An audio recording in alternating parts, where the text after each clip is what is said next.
Dear students, मैं राजकुमार सिंघल। हमारा जो चैप्टर चल रहा था वो अकाउंटिंग रेशो का था।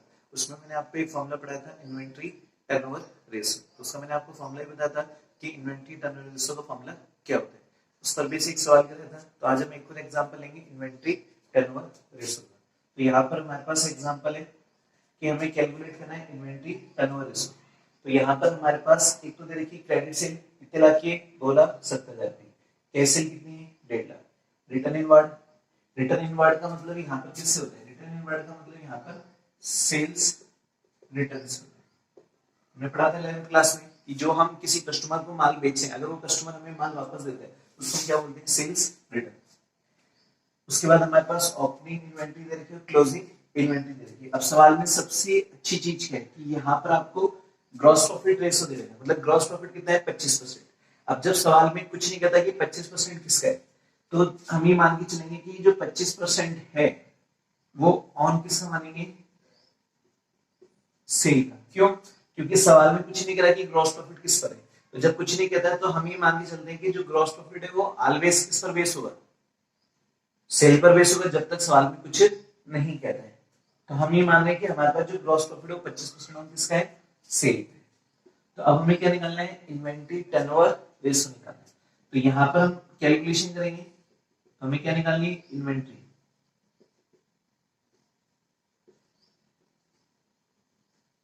Inventory turnover ratio. उसका फॉर्मूला क्या बनेगा, हमने पढ़ा था कॉस्ट ऑफ गुड्स सोल्ड, जिसको आजकल हम क्या बोलते हैं, cost of revenue from operation. और बटे में क्या करेंगे हम, एवरेज इन्वेंट्री।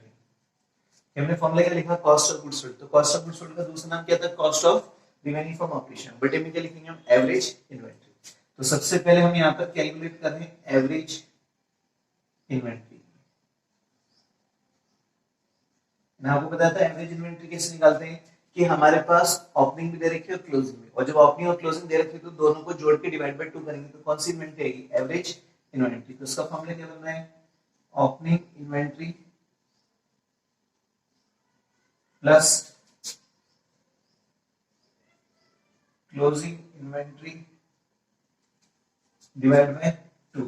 तो हमारे पास जो ओपनिंग इन्वेंट्री है कितनी है, 55,000, और क्लोजिंग कितनी आ रही है, 45। और जैसे डिवाइड बाय 2 करेंगे तो एवरेज इन्वेंट्री कितनी आ जाएगी, 50,000। तो इसका मतलब हमारे पास जो एवरेज इन्वेंट्री निकल के आई वो कितनी आई है, 50,000।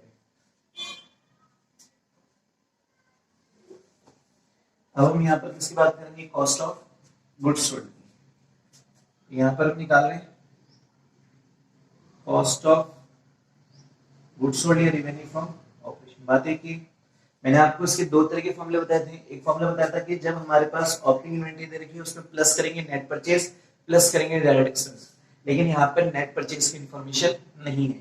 तो यहाँ पर हम दूसरी तरीके से निकालेंगे, क्योंकि मैंने आपको बताया था इसके दो ही तरीके कैलकुलेशन करने की। तो दूसरा तरीका क्या है कि जो आपकी नेट सेल, और नेट सेल का मतलब यहाँ पर दोनों तरह की सेल से होगा, चाहे वो कैश हो चाहे कोई क्रेडिट, लेकिन इसमें माइनस क्या करेंगे, सेल्स रिटर्न। तो यहाँ पर आपको क्रेडिट भी दे रखी है और कैश भी दे रखी है, दोनों तरह की सेल दे रखी है। और जैसे ही हम दोनों को जोड़ेंगे तो टोटल सेल आएगी, लेकिन साथ में किसकी इंफॉर्मेशन है, रिटर्न इनवर्ड। रिटर्न इनवर्ड का मतलब बताया था भी मैंने। तो जैसे हम रिटर्न इनवर्ड लेस करेंगे तो हमारे पास कौन सी सेल आएगी, नेट सेल। और नेट सेल में से माइनस क्या करेंगे हम, ग्रॉस प्रॉफिट।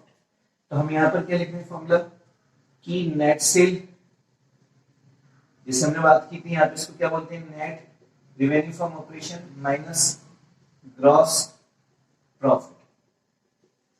अब बात हो रही है कि नेट सेल कैसे निकलेगी। तो नेट्स में बताया मैंने, दोनों जोड़ेंगे, 2,70,000 प्लस 1,50,000 और माइनस कितना करेंगे, 20,000। जैसे हम इसको जोड़ेंगे तो 4,20,000 हो जाएगा, और माइनस जो ग्रॉस प्रॉफिट है। अब सवाल में क्या करना है कि जो ग्रॉस प्रॉफिट है वो 25% है।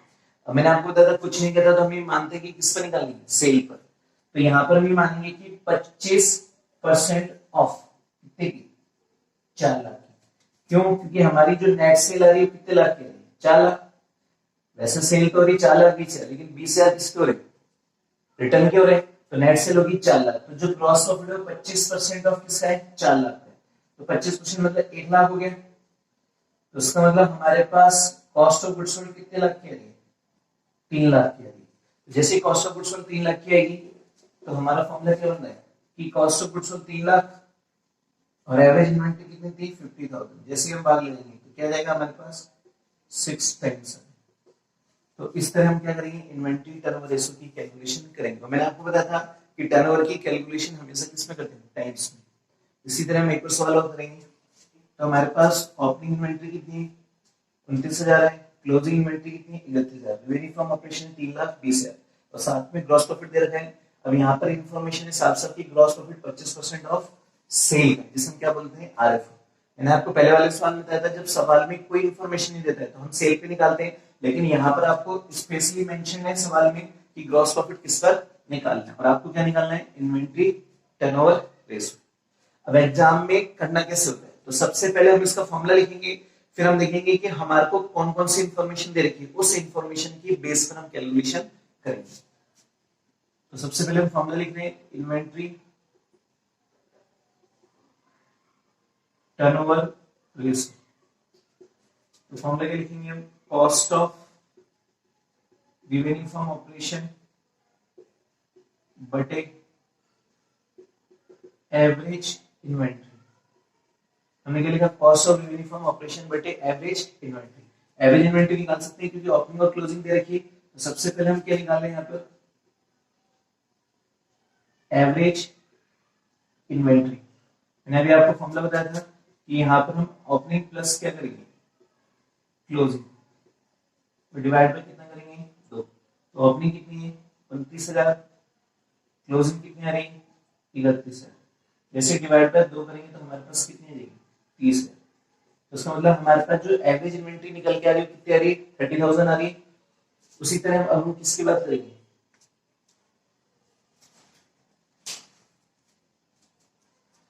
उसी तरह हम बात करेंगे cost of revenue from operation. तो यहाँ पर कैसे निकालेंगे cost of revenue from operation. ये सेम वैसे निकलेगा जैसे पैसे पहले निकाला था। हम क्या लिखेंगे यहाँ पे रेवेन्यू फ्रॉम ऑपरेशन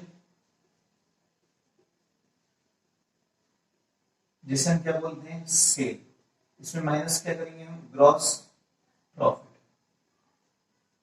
अब सवाल में आपको सेल कितनी दे रखी है 3,20,000 की और कुछ नहीं है। यहाँ पर ऐसा नहीं कह रहा कि कैश कितना है क्रेडिट कितना है, ओनली क्या दे रखी है 3,20,000। जबकि हमें दोनों तरह की सेल लिखनी आती है तो हम क्या लिखेंगे 3,20,000 और माइनस कितना करेंगे जो ग्रॉस प्रॉफिट है वो 25%। तो हम क्या लिखेंगे 25% ऑफ 3,20,000। तो यहाँ पे 3,20,000 माइनस कितना करें 25% ऑफ 3,20,000 जो किसके निकल आ रहा है 80,000। तो कुल मिला के कितना हो गया 2,40,000। तो हमारे पास कॉस्ट ऑफ आरएफओ कितनी थी 2,40,000। तो हम क्या लिखेंगे यहाँ पे 2,40,000। एवरेज इन्वेंटरी कितनी आ रही थी 30,000। जैसे हम भाग लगाएंगे तो हमारे पास क्या जाएगा 8 टाइम्स। तो कहने का मतलब हमारा जो आईटीआर है जिसमें बोलते हैं इन्वेंटरी टर्नओवर रेशियो कितने टाइम है 8 टाइम। ठीक है ये वाला जो एग्जांपल है आप लोगों को खुद ट्राई करना है। ये सेम ऐसे एग्जांपल है जो अभी मैंने कराया था कि हमें क्या निकालना है इन्वेंटरी टर्नओवर रेशियो निकालना है कैश सेल दे रखी क्रेडिट सेल और साथ में किसकी इंफॉर्मेशन है रिटर्न इनवर्ड की। फिर ओपनिंग इन्वेंटरी दे रखी क्लोजिंग इन्वेंटरी। अब ग्रॉस प्रॉफिट दे रखा है कितना परसेंट 20%। सवाल में क्या नहीं रहा कि ग्रॉस प्रॉफिट किस पे निकालना है तो हम किस पे निकालेंगे सेल पे। तो ये आपको ट्राई करना है। ठीक है हम एक और सवाल की बात करेंगे। ये वाला जो सवाल है वो हमारा मिसिंग फिगर का सवाल है। क्यों क्योंकि इसमें इन्वेंटरी टर्नओवर रेशियो आपको निकल के दे रहे थे जबकि अभी तो हम जो सवाल कर रहे थे उसमें इन्वेंटरी टर्नओवर रेशियो की बात कर रहे थे। यहाँ पे सवाल में क्या इन्फॉर्मेशन है रेवेन्यू फ्रॉम ऑपरेशन सेल कितने लाख की 7 लाख की, ग्रॉस प्रॉफिट कितना है 1,40,000, इन्वेंटरी टर्नओवर रेशियो कितना है 7 टाइम और फाइंड आउट क्या करना है हमें find out the value of closing inventory. मतलब हमें क्लोजिंग इन्वेंटरी निकालनी है और हम और सवाल में क्या कह रहे हैं यदि if closing inventory is 16,000 more than the opening inventory. इसका मतलब जो क्लोजिंग इन्वेंटरी है वो ओपनिंग इन्वेंटरी से कितनी ज्यादा है 16,000 ज्यादा है। तो हमें यहाँ पर किसकी कैलकुलेशन यानी क्लोजिंग इन्वेंटरी देखो हम कैसे निकालेंगे। हमें निकालना है क्लोजिंग इन्वेंटरी। तो हम सबसे पहले इन्वेंटरी टर्नओवर रेशियो का फॉर्मूला पढ़ेंगे। मैंने आपको इसका फॉर्मूला बताया था कि कॉस्ट ऑफ आरएफओ बटे एवरेज इन्वेंटरी। अब बात किसकी हो रही है, inventory turnover ratio. Inventory turnover ratio यहाँ पे कितना है, 7:10 में। अब हमारे पास एवरेज इन्वेंट्री तो दे रही है, लेकिन कॉस्ट ऑफ आरएफओ निकाल सकते हैं। तो हम कॉस्ट ऑफ आरएफओ कैसे निकालेंगे, हमने बताया था मैंने आपको इसका, यहाँ पर कैसे निकलेगा, क्योंकि यहाँ पे सेल दे रखी है ग्रॉस प्रॉफिट। तो जैसे ही हम सेल की बात करें तो हम शॉर्ट में क्या बोल रहे हैं, आरएफओ, उसमें से माइनस क्या कर देंगे हम, ग्रॉस प्रॉफिट। तो हमारे पास जो सेल है कितने लाख की है, 7 लाख की। तो माइनस कितना कर देंगे यहाँ पे, 1,40,000, निकल के कितना आएगा, 5,60,000। इसका मतलब हमारे पास जो कॉस्ट ऑफ आरएफओ कितना है, 5,60,000। तो हम ऊपर कितना लिखेंगे, 5,60,000।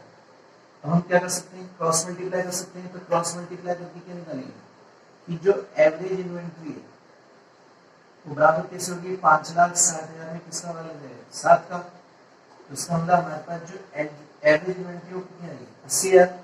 क्योंकि जैसे हम 7 का एवरेज इन्वेंट्री से मल्टीप्लाई करेंगे तो 5,60,000 में जैसे हम 7 का भाग लगाएंगे तो हमारे पास एवरेज इन्वेंट्री कितनी निकल आएगी, 80,000 की आएगी। इसका मतलब हमारे पास सवाल में जो एवरेज इन्वेंट्री निकल के आएगी वो कितनी निकल के आएगी, 80,000। अब देखो सवाल में क्या था कि जो क्लोजिंग इन्वेंट्री वो ओपनिंग इन्वेंट्री से कितनी ज्यादा है, 16,000। तो हम ये मान रहे हैं कि एज्यूम करें, एज्यूम दैट कि ओपनिंग इन्वेंट्री इज एक्स। हम ये मान रहे हैं कि हमारी जो ओपनिंग इन्वेंट्री वो कितनी एक्स है। तो इसका मतलब जो क्लोजिंग इन्वेंट्री होगी वो क्या होगी, फिर क्लोजिंग इन्वेंट्री बराबर x प्लस 16,000। क्यों, क्योंकि x का मतलब यहाँ पे किससे हो गया, ओपनिंग से हो गया। और सवाल में खुद ही कह रहा था कि जो क्लोजिंग है वो ओपनिंग से कितनी ज्यादा है, 16,000 ज्यादा है। इसलिए हम क्या लिख रहे हैं कि क्लोजिंग इन्वेंट्री जो बराबर होगी वो x प्लस किसकी होगी, 16,000 की होगी। एवरेज इन्वेंट्री, एवरेज इन्वेंट्री का हमने फॉर्मूला पढ़ा था कि opening plus closing divide by 2। अब सवाल में जो ओपनिंग थी वो कितनी थी, x, एवरेज इन्वेंट्री कितनी है, 80,000, और ये हमारा क्या था, x प्लस 16 डिवाइड बाय 2। तो क्रॉस मल्टीप्लाई हो जाएगा। तो जैसे हम 80 को मल्टीप्लाई किससे करेंगे, 2 से, बराबर 2x प्लस 16,000। इसका मतलब ये हमारी 1,60,000 बराबर 2x प्लस 16,000 हो गया। तो इसका मतलब x बराबर कितना होगा, 1,60,000 में से माइनस कितना करेंगे, 16, और डिवाइड में कितना करेंगे, 2, कितना जाएगा, 72,000। ये 72,000 किसको रिप्रेजेंट कर रहा है, 72,000 यहाँ पे रिप्रेजेंट कर रहा है किसको, ओपनिंग स्टॉक, ओपनिंग इन्वेंट्री। तो ओपनिंग इन्वेंट्री बराबर 72,000 है। और हमने पढ़ा था कि जो क्लोजिंग इन्वेंट्री है वो बराबर है x प्लस किसके, 16,000। यहाँ पे x कितना है, 72, और यहाँ पे कितना है, 16। दोनों जोड़ेंगे तो कितना आएगा, 88,000। इसका मतलब हमारे पास जो क्लोजिंग इन्वेंट्री निकल के आएगी कितनी आएगी, 88,000। ये बहुत अच्छा सवाल था और ये वाला सवाल एग्जाम में आ भी चुका है।